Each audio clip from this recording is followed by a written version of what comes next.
Bonjour à tous et bienvenue. Vidéo un peu différente aujourd'hui puisqu'il ne s'agit pas d'une enquête fouillée ou documentée, mais davantage d'un ressenti sur le football, son évolution et la manière dont nous le consommons. Aujourd'hui, c'est vrai qu'il y a une abondance, voire une surabondance de football sur nos écrans, que ce soit sur les réseaux sociaux, sur les différents diffuseurs TV, également dans les discussions de tous les jours à travers le monde entier, puisqu'on le rappelle, le football est un acteur clé de la mondialisation.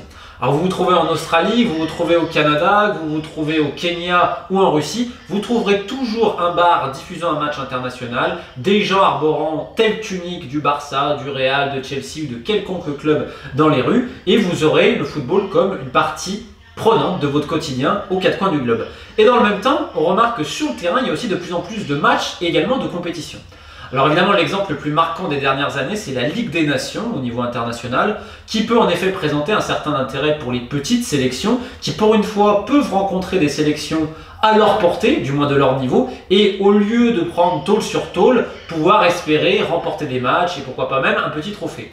Et pour certaines sélections, notamment dans la zone CONCACAF, c'est-à-dire la Caraïbe, l'Amérique centrale et l'Amérique du Nord, où il n'y avait pas forcément beaucoup de matchs, ça leur permet d'avoir d'autres dates internationales et c'est en effet bienvenu.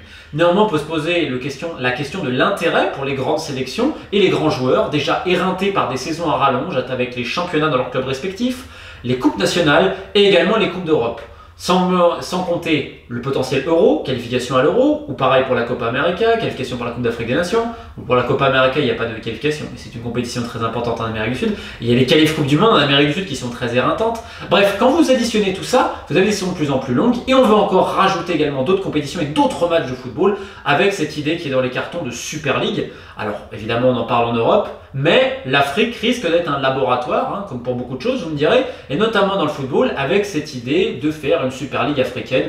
Est-ce vraiment adapté au football de club en Afrique? On en a déjà parlé un peu sur cette chaîne à travers les dernières élections de la CAF, je ne vais pas aller plus loin.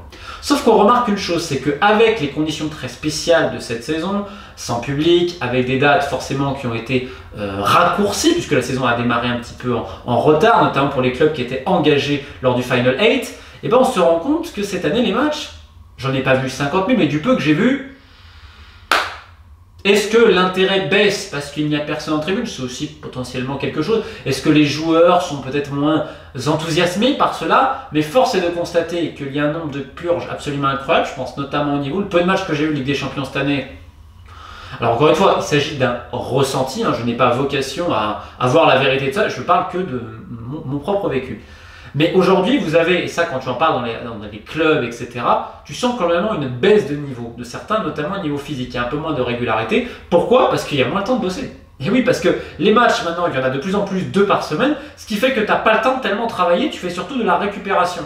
Et ça, tu le sens clairement sur certaines performances. Sans compter qu'aujourd'hui, le principal souci des clubs, c'est pas tellement de travailler, mais c'est d'avoir les mecs, entre guillemets, en forme. Quand je dis en forme, c'est pas à 100%, c'est pouvant jouer. Regardez le nombre de blessures et le nombre d'absences répétées dans les grands clubs. Alors, j'ai pas d'études comparatives sous les yeux, mais je serais très curieux parce que ça touche tous les clubs. Là, on peut parler du Bayern, du le Paris Saint-Germain, le Real Madrid. Tous les clubs, à un moment donné, sont confrontés à cela, et même avec des joueurs réputés plutôt solides et bons gaillards, qui vont avoir des petites baisses physiques. On voit également des baisses de régime même de certaines stars, qui ont un peu des hauts et des bas. Ce qui est totalement normal, puisqu'il n'y a quasiment pas eu de temps de repos, et ajouter à cela les voyages. Et oui, parce que ça, c'est quelque chose dont on ne parle jamais. Mais il y a de plus en plus de voyages. Parce que regardez sur les sélections nationales, par exemple, vous allez en Amérique du Sud, et si vous n'imaginez même pas, en fait, c'est pas le fait de jouer, qui peut être en effet, vous allez au Pérou, vous allez en Bolivie, ça va être un traquenard. Mais c'est quand tu comptes les voyages, les décalages horaires, etc. Et aujourd'hui, les joueurs voyagent de plus en plus, avec de plus en plus de matchs, et forcément, à la fin de saison, ça compte également là-dessus. Ce qui fait qu'il y a un grand changement vis-à-vis de ça, c'est dans la préparation des clubs, et vous avez, quelque part, chance vis-à-vis de ce qui se passe via le niveau sanitaire. Mais vu que les établissements nocturnes ne sont pas ouverts, etc., ça enlève quand même une préoccupation à certains clubs, même si ça n'empêche pas certains de faire quelques soirées folkloriques, ou d'autres de gamer jusqu'à 5 h du matin. Mais globalement, tu as un petit peu moins de risques à ce niveau-là. Et c'est vrai qu'aussi, la plupart des joueurs, certains de moi cette année, même les clubs et certains agents, imposent un suivi à la maison, nutritionniste. Alors, on n'est pas encore comme en NBA où ça, c'est vraiment développé, le soin personnel et tout le staff personnel des joueurs fait en concertation avec le club. C'est vrai qu'on a tendance dans le football des fois à ce que des joueurs ont des préparateurs physiques personnels, mais le club n'est pas au courant, ce qui fait que ça peut faire doublon et c'est un peu problématique aussi. Néanmoins, il y a une prise en main de certains et les clubs insistent énormément dessus parce que le risque de blessure est de plus en plus grand. D'ailleurs, on le remarque quand même de voir le nombre de types qui tombent comme des mouches. La question, c'est qu'est-ce que ça va être pour ces taureaux quand tu vois que ça tire déjà la langue. Et dans le même temps, évidemment, on parle de la santé physique, qui devrait être le premier point, mais ça n'a pas l'air d'inquiéter tellement les instances qui veulent encore rajouter des matchs. Évidemment, derrière, tu as le risque probablement de la pharmacie, hein, si vous voyez ce que je veux dire, parce que ça, le dopage, il faut arrêter de croire que ça n'existe pas dans le sport, ça existe dans tous les sports, mais plus tu enchaînes les matchs, plus il y a des risques, etc., plus ça peut être borderline sur certains points au niveau médical. Le troisième point, c'est l'intérêt des matchs. Alors c'est vrai qu'aujourd'hui, il n'y a pas de public, ce qui en démotive certains, et certains qui vont moins suivre le foot, parce qu'en effet, le football sans les fans a quand même quelque chose qui manque. Il ne faut pas l'oublier. Et dans le même temps, l'abondance de matchs, elle a un bon côté, parce qu'en effet, aujourd'hui, vous pouvez voir des matchs de n'importe quel championnat, que ce soit sur des diffuseurs, même si en effet l'accès coûte très cher de manière légale, notamment en France, où on se rend compte qu'il y a plusieurs diffuseurs et que regarder du foot ça te coûte de plus en plus cher. Néanmoins l'offre, le panel aujourd'hui que tu peux regarder est colossal. Je rappelle qu'il y a 10-15 ans, tu avais surtout ton championnat national, la Ligue des Champions, les matchs de Coupe du FA en effet, les matchs internationaux, et un petit peu de Première Ligue et de Liga, voire un peu de Serie A, parce que la Serie A était très forte sur les affiches du moins, mais aujourd'hui tu peux regarder de tout.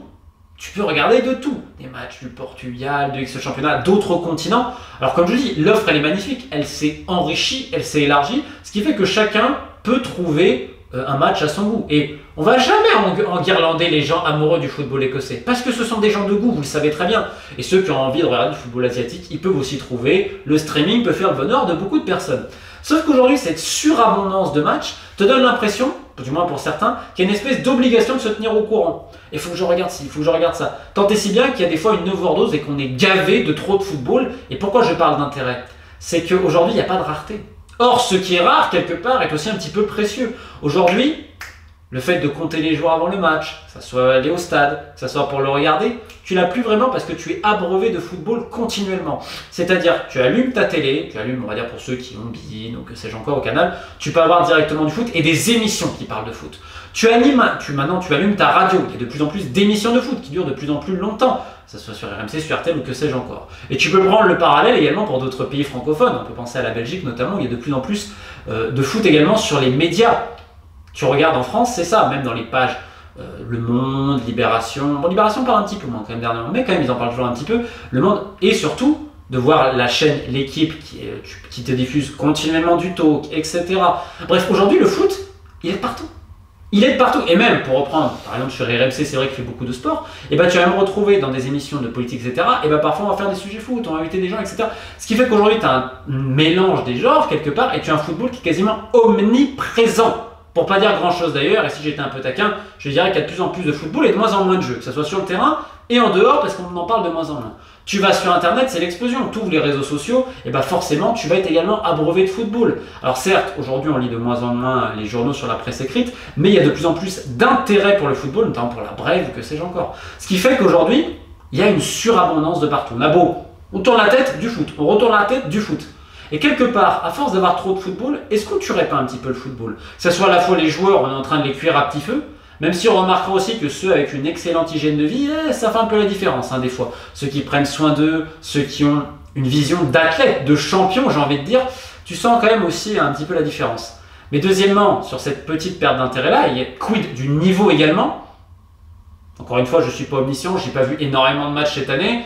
Peu que j'ai vu, c'est quand même pas inoubliable. Alors évidemment, il y a quelques perles ici et là, mais tu as quand même beaucoup d'irrégularités, tu sens pas... Bref, c'est encore un avis, chacun, ceux qui ont regardé plus de matchs le diront, ça ne concerne que moi ce que je viens de dire. Et le troisième point surtout, c'est notre propre intérêt. À force d'être gavé comme une oie, est-ce qu'on a vraiment encore cet amour, cette petite naïveté quelque part, cette petite flamme? Alors oui, pour les grands événements qui marchent toujours autant, mais si tu regardes l'intérêt global, tu as de plus en plus de foot, on est d'accord, qui se voit de plus en plus dans le monde. Notamment en Asie du Sud-Est, qui est ciblé par les clubs et les diffuseurs. Et c'est vrai qu'auparavant, et c'est là où tu vois que le football c'est un acteur clé de la mondialisation, et vice-versa, c'est qu'il y a 10-15 ans, la répartition des droits de TV vis-à-vis du monde entier dans le foot, c'était pas aussi important, que ce soit en termes d'argent ou en termes de spectateurs. Aujourd'hui, c'est bien beau, tu diffuses au niveau local, mais ce que tu veux surtout, c'est diffuser à l'international. Ça te montre l'internationalisation et c'est pour ça que, où que tu ailles, même dans un aéroport, on va te le rappeler, il y aura du foot qui va te le rappeler. C'est pour ça que c'est le sport roi le plus mondialisé et que n'importe où, tu ne peux pas y échapper. Ce qui est beau aussi quelque part pour nous tous qui aimons le beautiful game, bien évidemment. Sauf que, comme je vous le dis ici, il y a une espèce de petite pression, je ne sais pas si c'est un peu une compétition, mais c'est vrai que les réseaux sociaux ont tendance à faire ça parce qu'on essaie, mon avis vaut mieux que le tien, etc. et tout. Alors je pense qu'on doit tous être complémentaires et que bon, il n'y a pas de concours d'ego à avoir là-dessus, mais tu as l'impression qu'il y a une espèce de compétition pour dire moi j'ai vu ça, j'ai vu ça, j'ai vu ça, et entre guillemets être à la pointe de l'actu, comme si on te l'imposait quelque part. Et c'est vrai qu'on est un peu dans la réaction et moins dans l'action. Mais d'un autre côté, et je le remarque, tu as de plus en plus de désintérêt global. C'est-à-dire que tu en as aussi, peut-être aussi par la période, parce que c'est quand même assez fort, c'est que dans une saison tronquée sur le calendrier, puisqu'en effet elle a fini très tard, rappelez-vous avec le Final 8 et tout, et ben on a gardé le même nombre de matchs en ayant ajouté ces compétitions, comme je vous le disais, mais c'est complètement fou, pour la santé des joueurs, pour plein de choses. Et donc vu qu'il n'y a pas de personnes dans les tribunes, et que tu as l'impression que si tu ne suis pas 24 heures sur 24, tu vas perdre un épisode, il y a également un désintérêt progressif. Et d'ailleurs tous ceux qui font un peu de foot sur YouTube le verront, tu as une baisse sensible des vues, globalement. Alors certes, peut-être parce que je fais des sujets un peu folklore, Sahara occidental, Zanzibar, etc. Mais j'en ai parlé un peu à certains d'autres également qui font ça. Tu as quand même globalement une baisse, sauf pour les grands événements. Parce que comme je vous dis, tout le monde parle de foot. Il y a de plus en plus de médias, de podcasts. Il y a de plus en plus également de marques qui vont ensuite sponsoriser des entretiens. Tu as des grands médias qui vont faire hey, il y a du foot de partout. Et surtout, ça se ressemble. Que ça soit dans la manière de jouer, dans la manière de le commenter, dans la manière de le percevoir, dans la manière de le faire vivre aux gens. C'est quasiment toujours les mêmes sujets, les mêmes équipes, etc.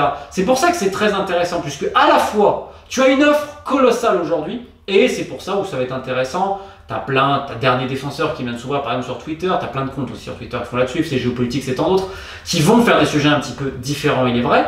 Tu as les anciens, les football skills, le carnot posé et tout, en langue française, nordique ski également. Donc tu as une offre vraiment pour tout, ce qui est magnifique quelque part. Mais d'un autre côté, sur les phénomènes de masse, c'est de plus en plus la même chose, et quand tu regardes aussi les matchs, peu de matchs encore que j'ai vu cette année, j'avais l'impression de voir de plus en plus la même chose qui était répétée d'une équipe à l'autre. Et c'est vrai qu'au bout d'un moment, il y a un petit côté ennuyeux parce que, qu'on le veuille ou non, la nouveauté et le fait d'être rare, c'est précieux. Et là, le foot, c'est de moins en moins rare, c'est rabâché de partout, jusqu'à un moment où c'est vrai que certains font une petite overdose. Alors évidemment, ça n'empêchera pas notre amour pour le beautiful game, qu'importe ses turpitudes et sa corruption endémique. Mais c'était un petit billet d'humeur, j'aimerais voir un peu ce que vous en pensez, parce que j'ai l'impression qu'on est en train de retirer les joueurs comme pas possible, les clubs et les fans, et que ce serait bien peut-être d'un peu lever la pédale, parce qu'il y a des compétitions internationales, et n'oubliez pas que c'est quand même ça.